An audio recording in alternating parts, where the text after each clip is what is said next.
bro. Clap with me, bro. Come on, clap with me, bro. Day 31, nigga. Going up all year, bro. Appreciate you 12 staying through, bro. Alright, go watch some ignorant shit today. O Block's new Civil War. Von's Goons are now beefing. And here's how everything fell apart. These guys don't care child, woman, baby, male. They don't care who. These guys don't have no remorse and no respect for nobody. They just shoot. They shooting up everybody. Yes, it's pretty hectic in this area. These kids don't got no structure. They don't got no remorse for nothing they do. Hey, now look, E, public announcement. You better move off the 4th floor. Cause I'll be there every day. Every day. Better go Every day. to your mama house. Y'all backdoor the wrong. Welcome back to another episode of I won't be as active playing Overwatch right now. You good, bro? I appreciate you even coming through, man. Swamp Stories. For this one, well, we cover a topic that you're probably tired of hearing about. Like, damn, O-Block again? Again? But I promise you, this video will introduce you to a new generation that you've never heard of before. However, in order for it all to make sense, we must cover a whole lot of background information. So in this video, you'll learn the history of O-Block, why they're so loyal to each other, and how the new generation has completely messed it up. With that being said, welcome to the new generation of O-Block. But before we get into it, let me run the intro.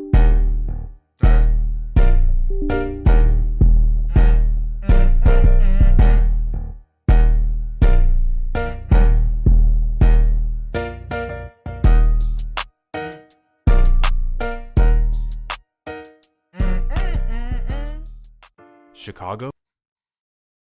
You know, these niggas ain't. I think Chief Keef started all this shit for real. Has always been a wicked and dangerous city, and most importantly with a huge underworld. Whether it was the mafia, Hold on. Oh, this out the way. Oh, this here too. Damn.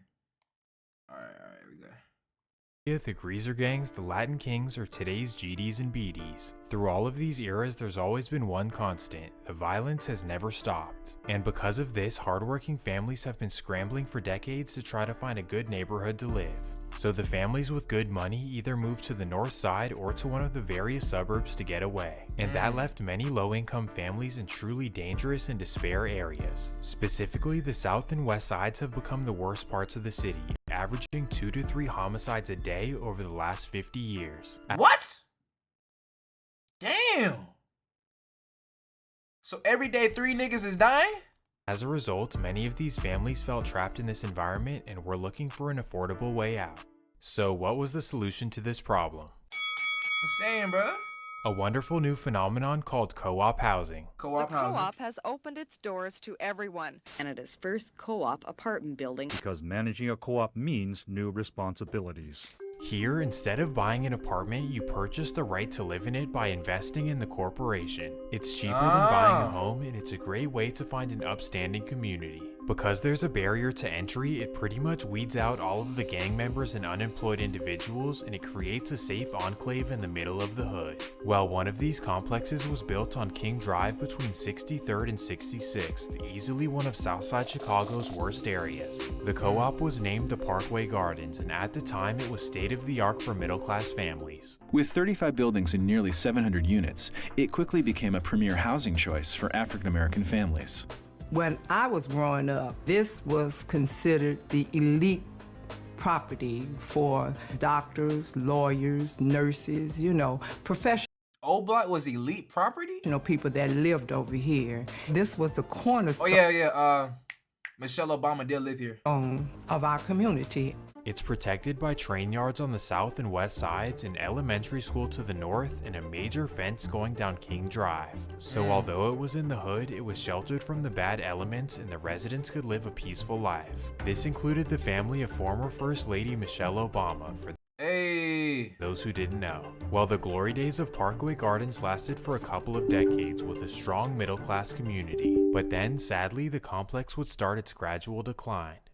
In the mid-1980s, the owners of Parkway sold the complex to a new investor who decided to get rid of the co-op status. They replaced it with Section 8 renting, and here's where the problems began. Throughout the 80s and 90s, the new owners neglected the property and started accepting new residents without background checks. And because of this, Chicago kingpins began moving into the complex to operate their business. It made it easy for these niggas. Specifically, a BD kingpin named Tokyo G opened up in the complex and built a major operation. So major traffic was coming in and out of the Parkway Gardens on a daily basis, which caused other hoods to become jealous. That camera from Specifically, a territory across King Drive thought that he was taking up their business, and they plotted on his head. Dang. This would be a reputed GD set called STL, long known for putting in work. Well, in September of 1998, Tokyo was tragically killed while rolling through their neighborhood. Damn.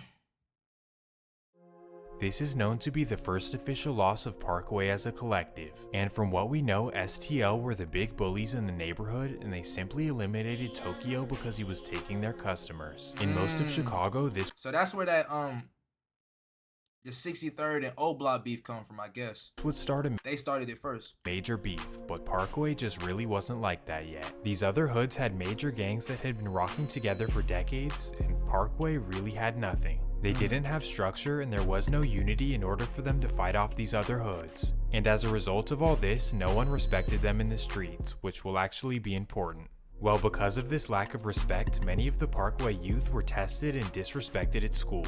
This made it very important for them to stick together and to always have each other's backs against all odds. Since the very start, it was loyalty and brotherhood over everything, as it was the only way they could survive. Then, out of nowhere, their challenges would become even more complicated. What happened? In 1998, Chicago began tearing down the majority of their public housing, and instead of rebuilding the projects, they decided to give all of the residents Section 8 vouchers where they could move into complexes like Parkway Gardens. And just like that, the Parkway Gardens filled up with project residents from all over the city. Obviously, with all the gang beef in Chicago, this made for a potentially dangerous situation. Rival gang members could now be neighbors, and not to mention that the original Parkway residents were entering the streets as well. The Parkway teenagers could potentially not like these other hoods moving into theirs, and maybe they'll want to send a message. Things could potentially get ugly, and there was only one way to keep the peace. The Parkway Gardens residents need to agree to unify as one and to leave alone their past affiliations. So here's how it plays out. One particular Parkway native would step up to unify everyone who was moving in. This would be O.D. Perry, one of Hence the name O Block. the most charismatic yet dangerous teenagers you'll ever meet. Tell me about O.D. Perry. This is your best friend.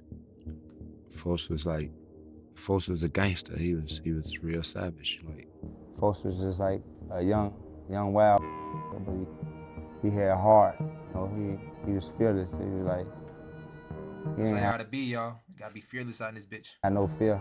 Ain't nothing he was really scared But of. you ain't gotta like kill niggas though. You ain't gotta do that. According to many, O.D. Just get money. Perry was like the leader of the new generation of Parkway. That's like our big brother type showing us the ropes as far as like small Got a little money on them and you know, like a few thousand, you know, motherfuckers didn't have money back then. So we started doing the same thing. Same thing. O.D. Perry was a dangerous teenager, but instead of pushing people away, he wanted to unify Parkway as one. Essentially, him and his little homie T. Roy were the ones to welcome everyone in and have them all pushing Parkway. On top of this, O.D. was very advanced, and he was known to put a lot of people from the younger generation onto his lifestyle. But on the flip side, if they ever had issues with people at school or on the streets, O.D. was always there to back them up. To him and T. Roy, they saw loyalty as the only way Parkway would ever survive the streets of Chicago. Yeah, man, you better them together instead of them separate. You must always have your brother's back, right or wrong, and crossing them, you better not do it. Okay. That's how you get banished. So you might be sitting in your house in Santa Rosa, California, thinking, why would Jacksonville, Florida. Living in a specific apartment complex be this serious? Like, why do they all have to be unified, and who's even out there trying to harm them? So Everybody. let me explain the dynamic. Right across King Drive, you have the reputed STL Gangster Disciples. For years, these were the bullies of the whole Woodlawn area, and they always took Parkway as a joke. But with this generation led by OD and Boss Top, the Parkway Gardens were not going to put up with this. So every single day in the mid-2000s, there were fights both at school and on the streets. It continued like this for a few years, and thankfully no one ever died. Yeah. But then OD Perry decides that it's time to go full-fledged on the rivals, no more fighting. He allegedly tells all of the younger homies like T-Roy that fighting is no longer allowed and it's time to start sparking. What am I watching? I'm watching, I told you, Oblak's new Civil War. Sticks. He did this to prepare the youngins that the Some ignorant shit. Parkway Gardens were now becoming implicated in a serious deadly beef. Specifically, the local gangs of STL, Jaro City, and 051 Young Money were clicked up against 600 and Front Street. And because Parkway had clicked up with the latter two hoods, they were becoming targets in the beef themselves. Them niggas got beef by association. Yeah, things were about to get ugly, and OD wanted to make sure that his hood was ready for real beef. Cause once the beef crosses that line, everyone from Parkway will now be a target. Well, because of OD, the beef would definitely cross that line. On January 12, 2011, Parkway claimed the life of 15-year-old Shondale Tuka Gregory at a bus stop on 63rd. Damn. This where they get the name Tuka from, huh? From all accounts, Tuka wasn't even in the beef, he just so happened to hang out with the members in the neighborhood. He just wanted to do right to make me proud, that's all. Was he gang related? No. No. You don't think Tuka wasn't in the gang? No. The loss of Tuka devastated the 63rd community, and especially his best friend FBG Duck. Man, rest in peace, Duck. Me and him clicked, like that was one of my real close friends. Like every day, like spend the night at his house, he spend the night at mine. Duck was at home when he heard the shots, and he went out running to see what happened, and that's when he saw his friend's last breath. Damn! Bro, these niggas are living some movie shit, bro. I ran all the way from 62nd and Wabash all the way to 63rd to St. Lawrence. Saved them right there on the floor. After grieving this terrible loss, they now needed to know who did this. STL quickly found out that OD Perry was the one responsible. Knew exactly who killed Took right away because it was so many people out there. Walked up and only killed Took, only shot Tuka. He was at a bus stop. Yeah, he's at the bus stop. They on a bus stop 6 deep. He killed Tuka. OD Perry was the shooter for Tuka. Okay. Yeah. Okay, I got it. Because of this horrible event, STL was ready to get revenge on Parkway. And because of this, the younger generation of Parkway was now forced to get violent as well. According to T-Roy... So these niggas had no choice. I be wondering why niggas chop in the streets, bro. It be like, you kill my best friend at 13, bro. If someone killed my best friend I'm with every day, bro. I understand why these little niggas do this shit. He was already ready to get stepping, but unexpectedly one of his friends would as well. This would be a friend who had only moved into Parkway a year before this incident. This would be 15-year-old Vaughn Bennett, who was already a goon in his previous hood. But not only was he a goon, he was also charismatic and extremely handsome. I'm just kidding. Gay, no diddy, no diddy. Well, as soon as he moved in, he was treated like family, with OD welcoming him and T-Roy becoming his best friend. Like, for whatever reason, him and T-Roy hit it off from the first day, so much so that Evil Twin Vaughn was willing to slide for him. And just like that, Parkway was developing their first official goon squad. They weren't even a gang, they were just guys who held loyalty and brotherhood over all else. They started... I fought with this shit, but like, I never really had that, like, a big goon shit, bro. A big squad like that, bro. Hey, hella brothers were gang mobbing. calling themselves Wick City. Wick for Wild, Insane, Crazy, and 3 Eyes to show BD Alliance. Still though, after the death of Tuka, nobody respected them because they never had history of beef. But yeah, that was the name, Wick City, and people used to make fun of us because, like, you know, like growing up on food stamps and stuff, you get called the Wick. Well, little did Southside Chicago. That's why they making fun of you, nigga. Chicago know the Parkway Guard. Overall pissing me off, so I'm back locked in. Hey, appreciate you, twin. Gardens were filled with young. After this, we can watch some fucking Blue Lock and shit. Wicked goons. Obviously, they were led by OD and Boss Top, but the young guys were equally as wild. Miniature T-Roy and super handsome Vaughn were like beasts that were ready to be unleashed. All they needed It was a reason to start stepping, and sadly that reason would come. After the loss of Tuka, STL was determined to get revenge on OD.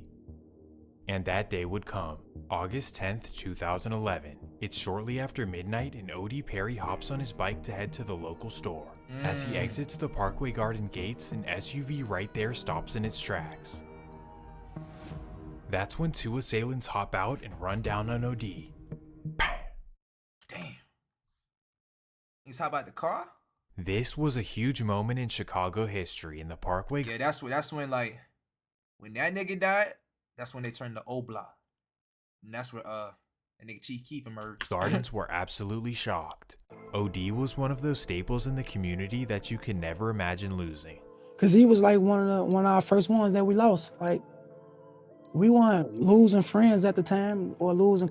Yeah, O Block is different, bro. These niggas been.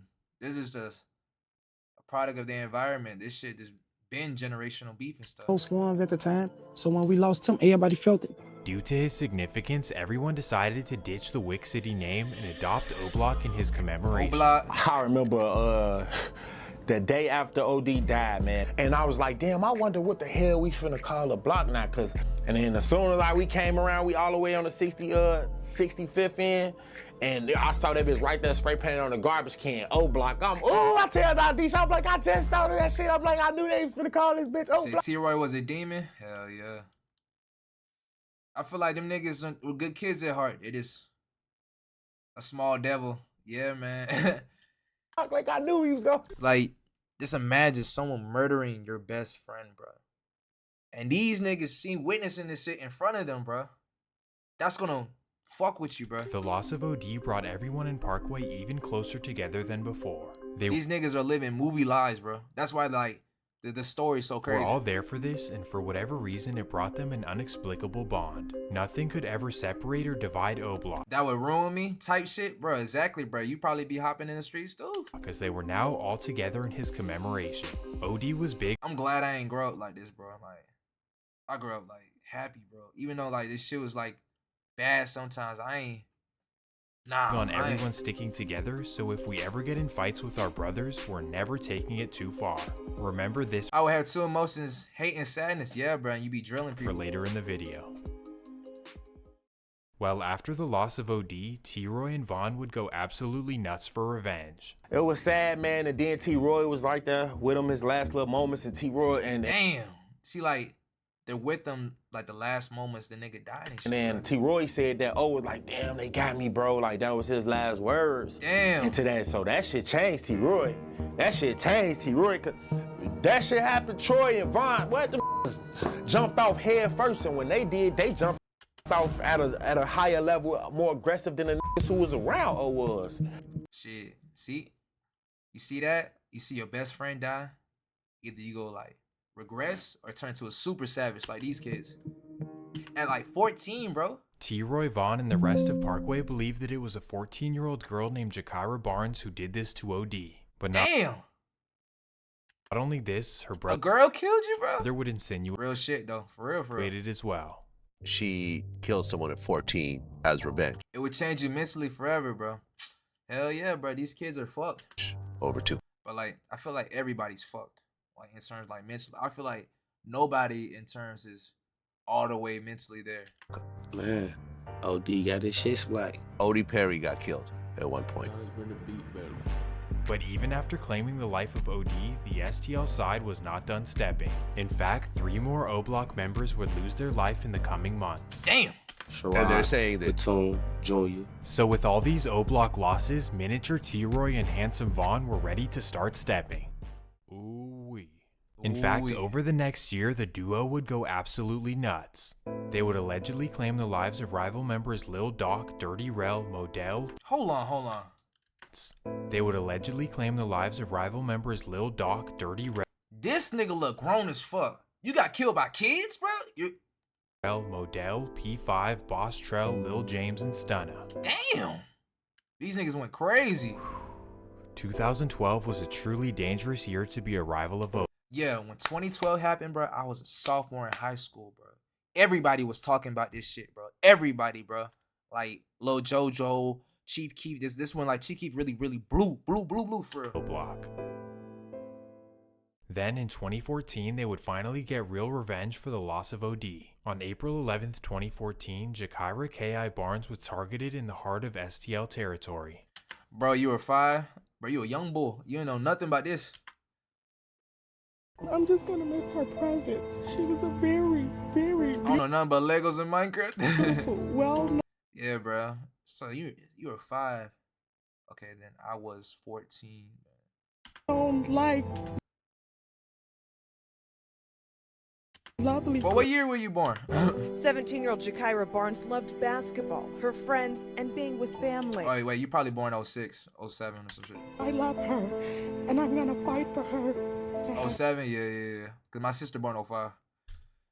Justice, because I don't think it's fair that we're losing our kids being gunned down every day in the streets. Damn, you were born 07, bro? That mean you were the generation that had, like, you niggas grew up off, like, iPads, like, all the 5 technology first. Damn. I was laughing with my sister for. I wish I was sending my sister this money. I wish I was sending my sister these pictures of me at these interviews on these platforms. I wish I was showing courage. Oh, too. That shit hurt my soul every day. See, like, you be like this, bro. Niggas going through some PTSD moments, bro. That's why these niggas be off pills, bro. Fighting them demons. I remember having an iPod. That shit was fire. Hell yeah, bro. I remember when Wi-Fi first came out, bro. I didn't know what the fuck that shit was. Nobody knew what Wi-Fi was, bro.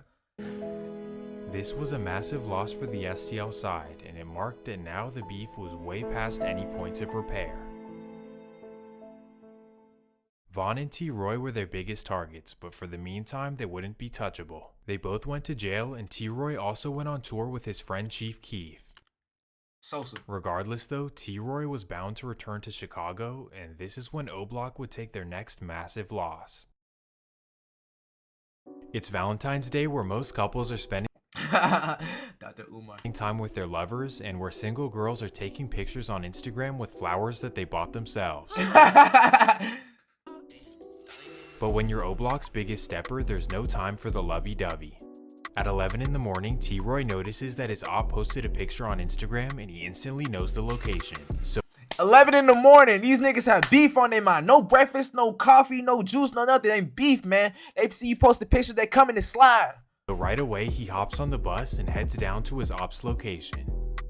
When he gets there, he doesn't notice anyone outside, so he decides to walk block by block looking for his op. Little does he know an STL it's member not even 12 happens o'clock, to live bro. in the area and spots him walking around. So the man whose name is FBG Brick calls a fellow STL member named TB and tells him what he saw. So instantly, TB and his friend allegedly head down to T-Roy's location. When they get there, they notice him walking into a convenience store, so they quietly follow him in.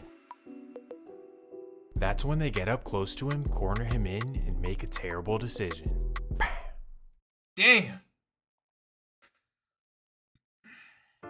Everything froze for O-Block. It may be hard to understand, but T-Roy was like the most important member of the community. Not only was he an original Parkway resident, you could tell. He must have had that aura. But he was also one of the first people to Rest in jump peace, that man. off Hell the yeah. porch. Troy used to call me his son, man. When I first jumped off the porch, man, Troy was one of the, man, like Troy, he was a little evil. Trying to evil motherfucker. teach me how to drill. Like he trying to teach Nigga evil. me how to drill, what to aim, what to go for, what to hit. Folks ass ended up telling. He's like, yeah. From all accounts, after the loss Let's not forget Moowop, that man and demon as well. Hell yeah. We'll get some. of OD, T-Roy was the head honcho of O-Block. Not Like only these kids, I mean these men, they're demons off like losing people, bro. was he sliding on rivals, he was also It's not just wake up like, oh, I'm finna go kill. Nah. keeping O-Block united and checking any members who fell out of line. What about T-Roy, man? Was you real? Yeah, that's on the block. T-Roy was T-Roy. And you know what's crazy, bro? This is happening everywhere in the world, bro. Type shit, bro. But like these niggas just really famous because of the music. Time. T-Roy, I definitely say was probably like O-Block not even the most dangerous hood in Chicago, for real. It's famous for real. Gotta take it, bro, because T-Roy was just, he was ruthless. Yeah, bro, for real. T-Roy's loss affected no one more than his best friend Vaughn, who at the time was fighting a murder case and sitting in jail. Vaughn was devastated. That nigga Vaughn beat 2 bodies. About the loss of his best friend, and he urged the next generation of O-Block to step up and start sliding. This is how Get Back Gang formed, which is essentially the second generation of O-Block. A bunch of O-Blockians who were never in the streets decided to step up and strap on their cleats. These niggas, they said, man. Oh, you see, oh my God, he was labeled a serial killer, bro. Bro, all these niggas serial killer. You see this? 3 bodies, 2, 3 bodies, 7 bodies, 4, 5 bodies, 3 bodies. Everybody killing, bro. Fuck it. These included T-Roy's little brothers Heck and Zell Munna, who were never in the streets before. In fact, for their entire childhood, T-Roy sheltered them from the streets and made sure they would never be in this position. But after their big brothers lost, the formerly good kids would go on an absolute tear. Well, not only would the young guys step up, but the older generation of O-Block would as well. Killing the whole, bro, think about it. Your brother gets murdered. You not gonna slide, bro? And you know who did it? You not gonna slide? Essentially, every generation of O-Block united as one, all of course they gonna slide, bro. In the name of Get Back for T-Roy. If you love your brother like that. While the rival hoods had internal affairs and backdoor activities, O-Block... I'm glad I had to grow up like this, though. I'm so glad, bro. ...was solid as a rock. Get Back Gang would prove to be one of the most ruthless organizations in Chicago history. With so many members sliding at once, the rival side was taking losses left and right. Get Back Gang would claim the lives of Poppy, Kobe, FBG Brick, TB, Fradio, and Get Right. God damn! Nigga, that's... Bro, that's Now, that's mind 6 you, people. all of this happened just a year after T-Roy's loss. 1 year after, bro. Damn. They obliterated the other side to the point where everyone assumed that STL was basically extinct. Nigga murdered the bloodline, bro. And because of all this destruction, the beef had no choice but to calm down. During this quiet period, King Von was actually able to beat his murder case and was released back onto the streets. Nigga, God bless that man, bro. He beat 2 bodies, bro. How do you beat 2 bodies, bro? 2 bodies go hop out, go start rapping. This couldn't have been at a better time, because had he been released earlier, he may have thrown his life away getting back for T-Roy. But now Von life was like this the movie, the streets bro. were quiet, Von was able to focus on his newly found love. Instead of chasing down ops, he was now chasing down studio time. That's when I'm with Dirk and he doing all this shit and shit. Ooh, that's when I'm like, I'm gonna rap. I'm gonna try to rap. It was just the point like I'm on a block and I gotta study ask for money. So now I need something to do. Yeah. What I'm gonna do. On May 27th, 2018, he released his first single, Beat That Body, which got him popping in the Chicago streets. Then with Dirk's cosign and consistent success, his career took off in a major way. So with all this new fame and money, Von decided to move to Atlanta where he could thrive and not think about ducking rivals. Bro, my little sister is moving to Atlanta for college, bro. And I've been warning her to stay away from the street niggas. Stay away. The future was looking bright for Von and the rest of O-Block, but then everything would come crumbling down. On August 4th, 2020, 6 members of Get Back Gang would crash out in the dumbest way possible. Oh my God. Essentially, STL's biggest rapper FBG Duck is spotted at the mall by a man who doesn't like him. The man is upset that Duck is having relations with his girlfriend and it be over a bitch. It's always over a bitch. And he wants to do something about it. You fucking my girl, bro? Instead of confronting him himself. Yeah, what's good, Steen? How you doing? How you living, bro? You know what's funny, bro? In high school, bro, I knew this girl. She was my friend. But, like, her boyfriend didn't like me, bro. Because, like, she was helping me with my Spanish homework. When I mean helping, she did everything for me. I didn't do the shit. And that nigga was trying to press me. I was like, bro, you talking to my girl? I'm like, bro, chill, bro. What's good, bro? Good, bro. That's good, bro. Last day of Ramadan for real. He decides to call up Duck's biggest ops. No more fasting. Calls up Get I need you streaming, Steam. You ain't got no more excuses now. Back Gang and makes up a lie that Duck chased him through the mall with a So instantly 6 Get Back Gang members hop in Hello, niggas be scared to lose their girl. 2 cars and leave out of O-Block. They head directly to Duck's location, which happens to be the wealthiest mall in all of Illinois. They drive around until they spot him outside in line of the Dolce & Gabbana store. And that's when the members make their tragic decision. Oh, yeah. This right here was the sloppiest drill that they had ever done. Not only did they do it in the richest part of Chicago, but they also never took the license plates off their cars. Oh, these niggas are stupid. Because of this, they were all bound to get arrested. It was only a matter of time. This dumb decision would end up being the very end of Get Back Gang. Damn. Then, just a few months later, O Block's leader would lose his life. Vaughn. On November 6, 2020, Vaughn would lose his life in Atlanta after a serious altercation. That nigga Vaughn just crashed out. I ain't gonna lie, bro. If he ain't fight, if he just let that bit go. Nah, if he had let that bit go, he would have been in a Rico with them niggas, so. Been following all morning long. 2 men killed in an overnight. I don't know. Either way, Vaughn was fucked, bro. Because he already sent that hit, the duck and shit, bro. And then, like, he would have been prolonged that bit because everybody got hit with a Rico. Shootout with Atlanta police and 2 groups of people. Joe Ripley has more as the GBI steps in to investigate. Atlanta police. I feel like that nigga Vaughn served his purpose for real. He served his purpose and got out that bit. God said, all right, bro. 2 people are dead after an officer-involved shooting here on Trinity Avenue in downtown. I think about it like that nigga was started off broke, but he died rich, so died King Vaughn. As dawn turned to daylight, you could make out dozens of evidence markers. GBI crime scene investigators combing the scene. Pretty active scene, pretty chaotic. Vaughn was truly the king of O Block, as he was the one who was keeping everyone together and also making sure that everyone was putting in work. On top of this, he was the bridge between the younger and older generations, making sure that respect was always intact. In Chicago, the young generations of hoods have been known to backdoor the OGs or anyone who they want. Damn! It's nothing like LA where there's structures and commands of respect. It's pretty much everyone is free for all. However, because of OD, these young niggas scaring me for real. T-Roy, and then King Vaughn, everything in O Block was always intact. But now, you'll see what happens. While Get Back Gang was like, hold on, bro. But now, you'll see what happens. While This is accurate, bro. This nigga has 3 bodies. Vaughn has 7. 5, 3, 2, 2, goddamn 2, goddamn 3.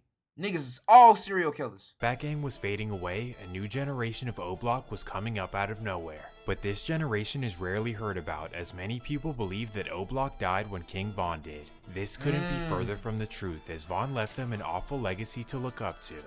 As much as he was praised and idolized for what he did, you could only imagine that the misguided youth would try to imitate his life. But unlike Vaughn, this generation has no loyalty to those around them, and they'll even cross an OG if they want to.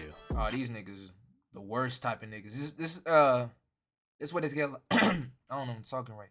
This is what they said, the children of the corn. I don't know if y'all know what that is. It's like children of the corn, like wicked niggas.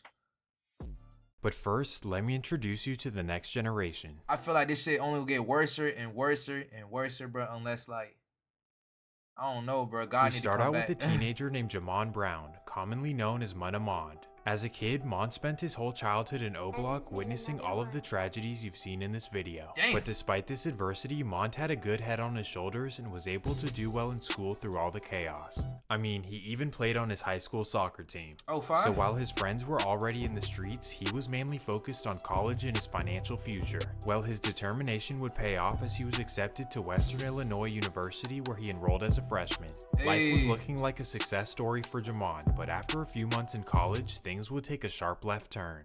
On November 20th, 2019, Jamon was having mental outbursts in his dorm, prompting Mental outbursts? What's wrong with you? other students to call security. Oh, PTSD. He's seeing niggas get murdered. So like, okay. So security comes and they notice that he's acting erratic and uncontrollable. He won't answer questions or sit down, so they decide to call an ambulance to transport him to the hospital. There, Jamond is visited by a psychologist who tries to make attempts to understand what's going on. Typically, college students can have breakdowns due to stress or social pressure, but this... Are y'all ever having a breakdown in like college, bro? I don't know if you ever had one, Steam. I remember I had one, bro. Then I changed my major. His case was a little bit different. Jamon had witnessed so much trauma in his life. Like college, the only place that really tested me, like mentally. Like, damn, bro. Damn. And much of it was boiling up inside without any help. Well, because of the severity of his mental state, the psychologist asks him to stay in the hospital until he fully calms down. But Jamond understandably doesn't want to be there, so he decides to head back to campus against the hospital's wishes. Well, little does he know, his university banned him from ever returning to the dorms. Damn. So as soon as he enters the building, he's noticed by security, who decides to call 911. Damn. So police instantly come to his dorm and arrest him for trespassing. Damn. But Jamond resists the arrest and won't comply, prompting the officers to take him to jail. This is truly sad because Jamond needed help from the university and the system, not to be trespassed and arrested. Like, how does this possibly help in the situation? Wasn't this nigga a student and like he just had mental problems, so they Baker acted him? He should be good, right? And now you're gonna turn a kid who's seeking mental health into a criminal? Well, sadly, the situation would get even worse. During the ride to jail, Jamond has another outburst where he kicks the door and says that he's gonna blow things up. How? Motherfuckers can't even go to school without y'all harassing people. Like, what the fuck? Y'all don't get sick of harassing people, bro? Y'all don't even know where is from, bro. Y'all just can't get no peace, bro. You get arrested for nothing. This makes no sense. Like, no sense, bro. No sense. I promise to God I will blow this up. I swear. I swear to God I will. I swear to God I will. I don't give a about a felony. I don't give a I come from felonies. Now Jamond was in serious trouble, facing multiple charges and being expelled from school. But thankfully he was blessed with a forgiving judge, and eventually his charges would be dropped. Hey! Sadly though, he now had to return to O Block, where his surroundings instantly got worse. Trust me, the Parkway Gardens is no place for anyone dealing with mental health. And on top of this, his return home would be at the worst time possible, as it was right at the start of a new generation of O Block versus Taekwon World beef.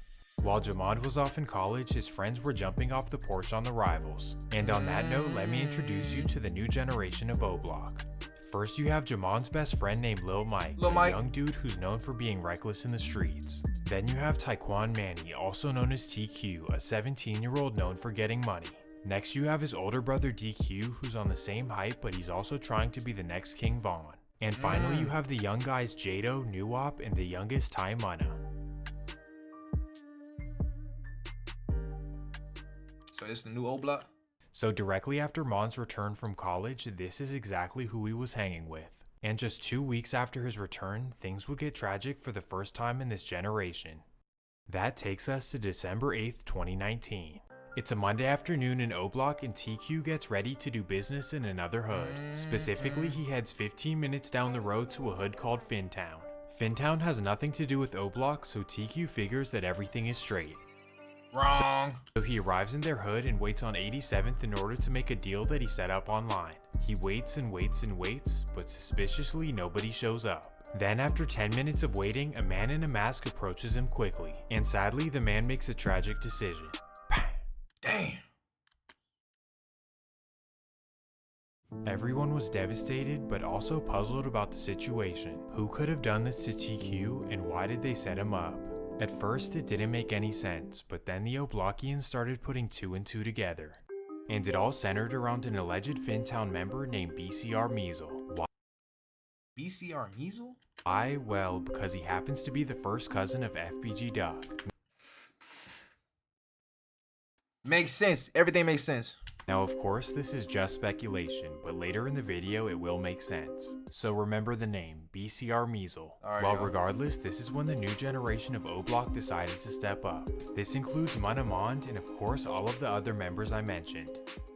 But before there was Get Back, sadly they would lose another friend. 2 months later, February 8th, 2020, 2:30 p.m.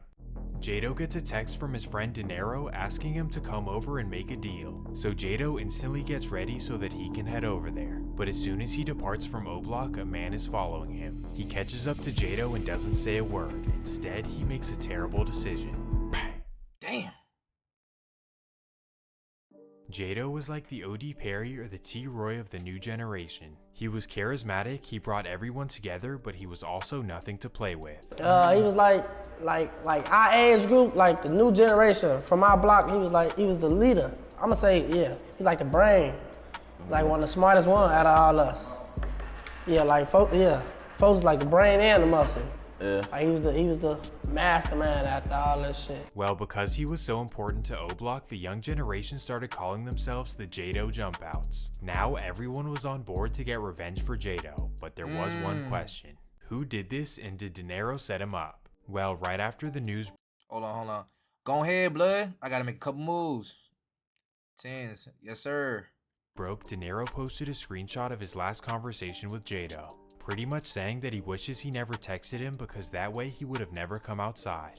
So now that Dinero was in the clear, who could it have possibly been? Well, the rival Taekwon World side started celebrating, which pretty much revealed itself. Specifically, a Taekwon World member named D Money would go on live and troll Jado. Look, Jado got his smoke, and we still spinning like 5 cars deep, no rap.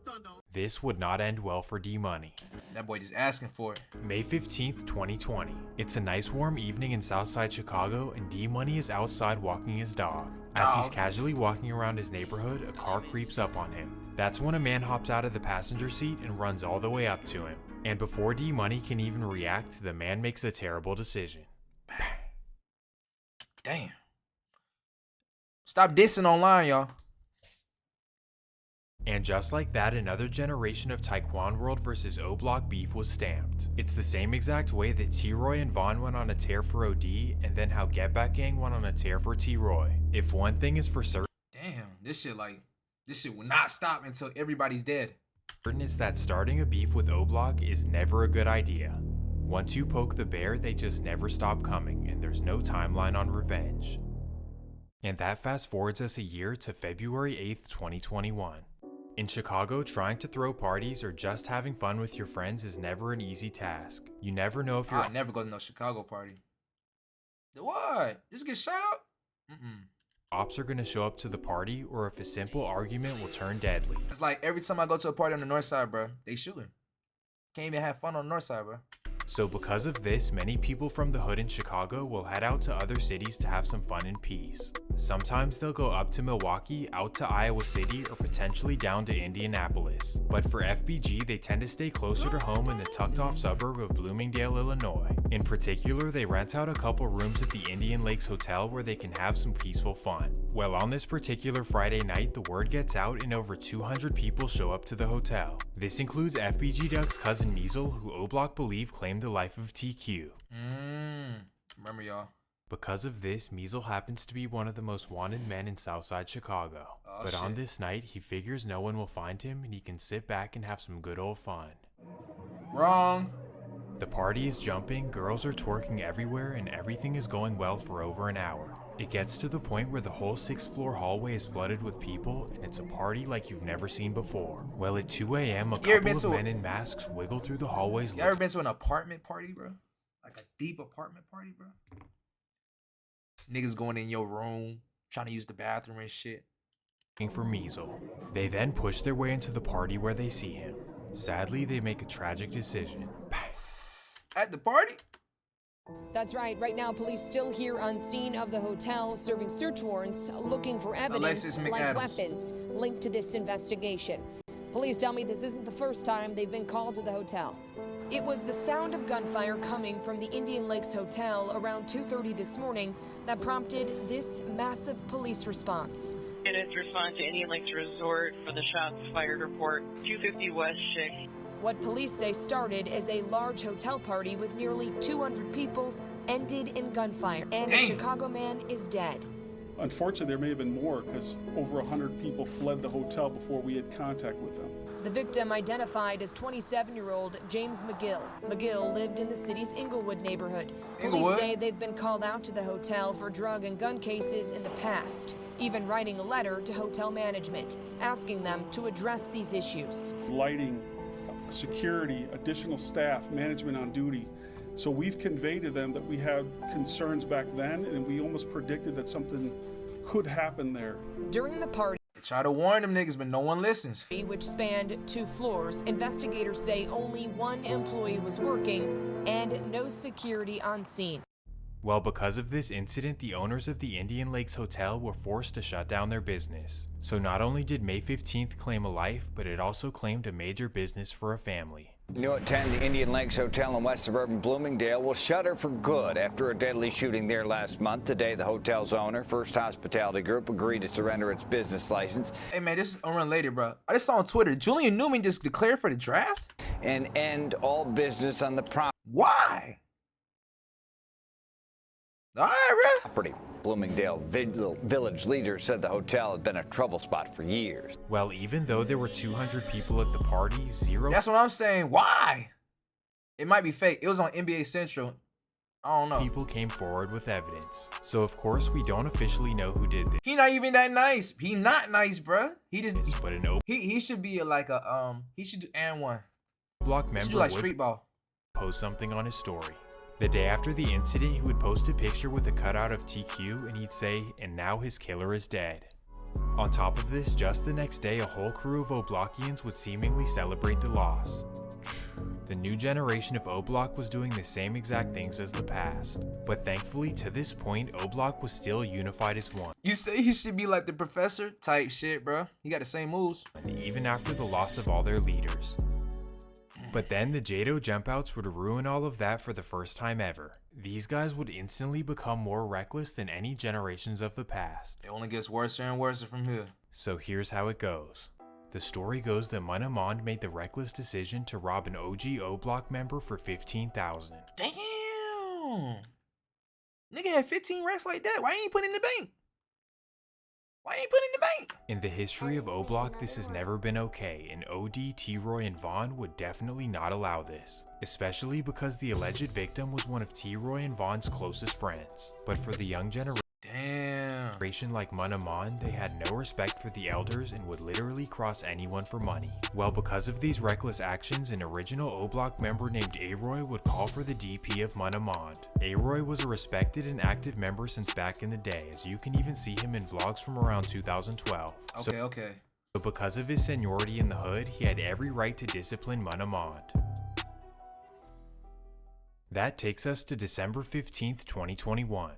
It's a regular day in O-Block and all of the younger generation are hanging out inside the gates like any other day. This includes Munamond, who's chilling like he has nothing to worry about. He knows the older generation had warned him about what they're gonna do, but he simply just doesn't care. Yeah, man, that's his fault, bro. Well, Aroy was not just talking, as here he comes ready to fight Munamond. So he walks up to him in front of the whole neighborhood and boom, he starts whooping him. Everyone in the neighborhood. Hey man, it's not like he didn't warn him, and he did steal 15 racks from him. So like, it's better that you fight him than kill him. Is watching, and there's even girls on the top floor recording it. Then when Aroy lets up on him, we can probably find that video while you playing. A tragedy strikes. Bang. A shot goes off, and Aroy is rushed to the hospital. Sadly though, he wouldn't make it after surgery. Damn. Aroy had survived all those years in the streets just to lose his life like this. To a young nigga. He was a valuable and well-respected member of the community, and because of this, I'd rather lose 15K than die for it. Yeah. 15K is crazy though. The generation was pissed. I've never had hold on. I've never had that much money before, like in one setting. I've had like 5, 6, 7, 8, 9, close to 10K. I never had 15K. Just like woo. Had ever happened in O-Block, and something needed to be done. So in order to keep the internal peace, the older generation decided to collectively ban Munamond from O-Block. You messed up and took things too far. We don't want to hurt you, but please never come back around. Damn. Now the ball is in Mon's court. Do you want to listen to the OGs or disrespect their wishes and do what you want? For the first solution, you have to swallow your pride, but everything will be peaceful. But for the second solution, well, things could get ugly. Well, here's the problem. This is not the O-Block of the old days. The older generation have no say-so, and on top of this, they're way outnumbered. So Munamond completely disregards his ban, and the Jado jumpouts are right beside him. Damn! The original members cannot believe it, so here's what they do. First, Aroy's brother named Big P posts on Instagram that everyone in O-Block better. They confuse what's really gangsta. A-Lo, really life. Real life beat that nigga out. Mon, I know gun and hands getting shot from behind you, bitch. For sure, now niggas smoking A-Lo. Niggas better start picking a slide around. Or pick a side. Y'all better pick a side on Molly. I'm not playing. Quit playing with me, you little ass boy. Stay in y'all place. He then goes on live and explains why he feels the way he feels. But it took them to kill my brother, turn my savage up. That's why y'all ain't killed me. Y'all killed my little brother. Now his daughter very mad. And that shit, bro. You gotta think about the kids affected too. Angers me, and it pissed me off when she asked where her daddy at. Shit. How you answer that? I can't believe old block, man. I put my heart and soul in this block. I can't believe old block, man. I put my heart and soul in this block. Then MacKillEmm takes to Facebook and responds in the most. Letting your brother die in front of you and you don't do shit just make you a whole even more? Damn.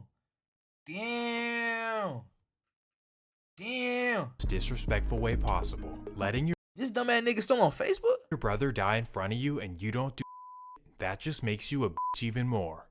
Telling that to a man who just lost his brother is beyond me. You know what I'm saying, bro? These niggas don't care.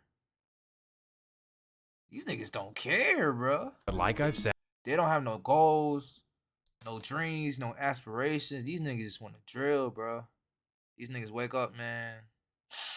Just gonna smoke off. The young generation of O-Block has zero respect for their elders. Well, as you would expect, Big P takes this to heart and decides to threaten all of the Jado jump outs. Hey, Ebo, you down? Mon, you down?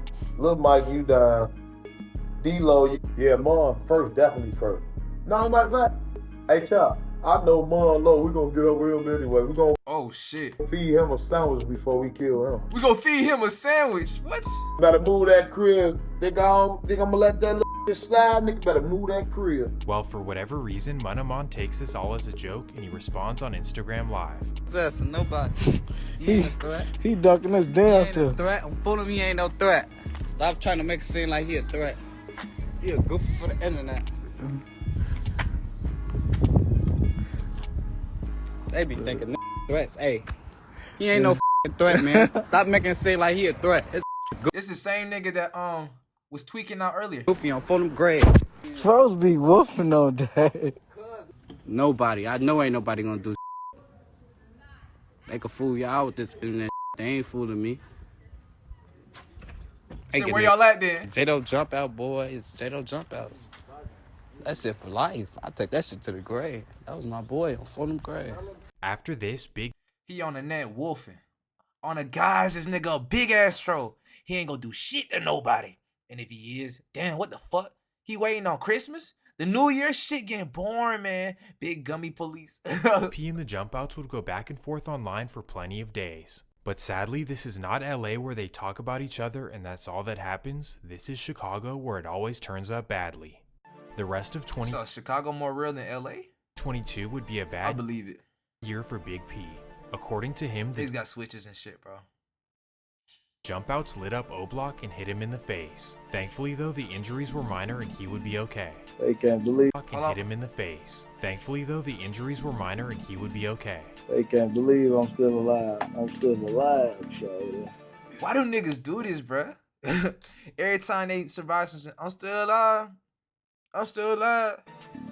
My leg hurt. Hey, y'all in the song. He had the gun like this. He didn't even want to shoot. He shot me in my head. That boy was running so slow. Regardless, this is the moment where everyone realized that the internal beef is something serious. Then, just a couple weeks later, Big P's car and his dad's house are both lit up. Damn! Look at that. 1, 2, 3, 4, 5, 6, 7, 8, 9, 10, 11 bullets. Thankfully, no one was injured, but his car was totaled. Yeah, things were looking bad for Big P, and on top of this, not too long after, he would be arrested for a gun charge. Damn. But you know what? This may have been a good thing, because now he was away from the Jado jump outs. Yeah, them niggas were that close to getting them. Yeah, these young niggas scare me, bro. But not for long. On November 20th, 2022, MacKillEmm would be arrested for lighting. I'm so glad I'm not in the streets. Big civilian shit, bro. They come at me, threaten me, bro. You going to jail. I don't give a fuck. Big P's dad's house and his car. So now Big P and MacKillEmm were together in the Cook County Jail. Well, that's awkward. But in typical Chicago fashion, MacKilleM's charges would be dropped and he was right back on the streets. After returning to Chicago, he would start his career as a drill rapper, and honestly, I don't know why he isn't famous. Well, you guys can check out his music for yourself and let me know if it's any good. Well, MacKilleM started gaining popularity, and here's where things get really complicated. That's because he got he ain't going nowhere musically because he's fucking blackballed because of dirt. For whatever reason, a bunch of original and Keith can just make like, nah, bro, we ain't fucking with him. Block members like E-Dog are showing support in the comments. As you would imagine, Big P is pissed. He's literally been betrayed by everyone. Damn. The youngins eliminated his brother, and now all of his day one homies are taking their side. You can only imagine how he may feel. Yeah, I made E-Dog last video. That's the last video we shot. I ain't getting no more videos of that. He can't rap. I hate his music. Damn. He sound like he got spit in his mouth or something. Hey, E, when you went to go blow a 50, bro? You don't even own a 50. You got a little ass. Well, according to rumors, the O-Block split is much more complicated than the older versus younger generation.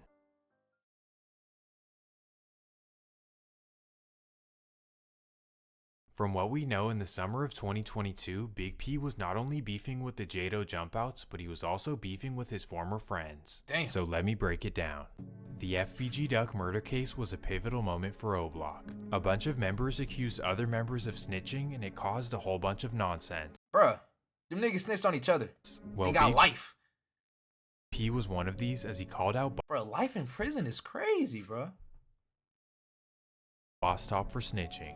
If you're unfamiliar, Boss Top is one of the original O-Block residents and was best friends with OD Perry and T-Roy. So calling him out for snitching without any paperwork and doing it on live, I don't know about this one. But he claims to have information that Boss Top snitched on one of the defendants named C Murda. Go check top name, Tyrese Davis. He telling on C Murda. Go find that out. He then threatens him. I'm killing your ass and more and Lil Mike D-Lo, E, Boss Top, all you down. This is clearly a man who's distressed after what happened to his brother, and he's understandably upset. Everyone turned on him and was in the wrong, and now he's crashing out. Damn. But now here's the big question. Is Big P actually with the action, or is he all talk? Well, he might be pussy. We don't exactly know, but something would happen to hold on, bro. Or is he all talk? Well, we don't know. We might be pussy. Don't exactly know, but something would happen to Boss Top. By this time, Boss Top had moved to Atlanta, so he probably wasn't thinking about Big P's threats. However, he would return to O-Block for a special occasion. It's July 4th and everyone gathers together in O-Block. Music is blasting and everyone is letting off fireworks for fun. This includes Boss Top, who's just happy to be in his neighborhood and enjoying fun with his friends. Then out of nowhere, somebody rolls through. He was hit, but thankfully he was okay. Hey, shut up, What the f happened? You're just walking around. Like, we were talking about how O-Block's so nice, but you got shot right over there, right? I mean, I just know I was on Instagram. I was finna go live, and I just felt some. You were about to go live. Yeah, and I just felt something. Nigga's so jolly after getting shot. He said, bro, I'm still alive. Out on the I'm street? still alive. Not in the actual complex? I just felt something, Adam. That's it. Right. I felt that bullet. Just felt something. Where? Felt that heat. In my back, and then my arm came out. Hey, Steve.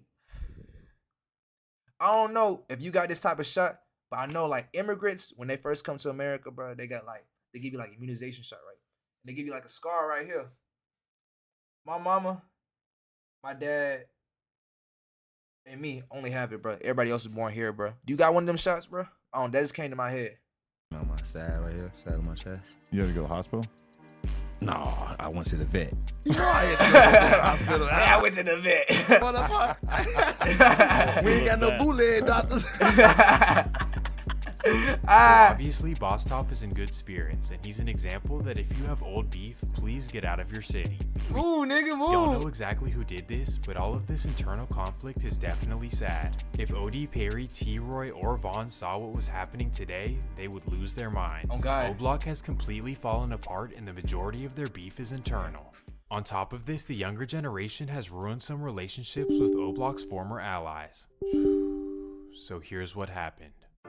O-Block always had a solid relationship with a hood called NLMB. If you're unfamiliar, their territory is in the South Shore neighborhood, and they also go by EBK. Well, for whatever reason, the young generation of O-Block would get into it with them. Sadly, this would claim the life of a young success story in the hood. A junior student at Northern Illinois University would lose his life while leaving his sister's house. Damn! Elijah just so happened to be the younger brother of EBK Juvie, one of the most controversial figures in Chicago streets. Through all of the chaos growing up, Elijah was able to stay focused in school and make his dreams come true. Because of this, his loss was incredibly devastating to the community. Well, according to the internet, a 16-year-old Jado Jumpout was arrested for it. And they're saying it's the same person who Steven Jackson came and checked in with. We're in the middle of it. What do you mean? Y'all pull up and take pictures and y'all not allowed to. And one thing about it, if you're a real one, you don't mind checking in. Checking in. What'd you say? I check in with the real one. That's why I'm in the middle of O-Block. Where you at? You see the hoop? Where you at? I'm in the middle of O-Block. Listen, man. Where the people's be. Damn, bro. But on a serious note, we can only hope that the beef in O-Block will stop. After all of these generations of beef, absolutely nothing has come from it but devastation. On top of this, you're beefing over a block that you don't even own. That'd be the crazy part too. How silly is that? The craziest part is that O-Block is literally about to get demolished. Well, all we can do is hope that the future of Chicago gets better from here. Because honestly, no child in the world deserves to be raised in this environment. Well, that's gonna do it for this episode of Swamp Stories. If you enjoyed the video, please make sure to leave a like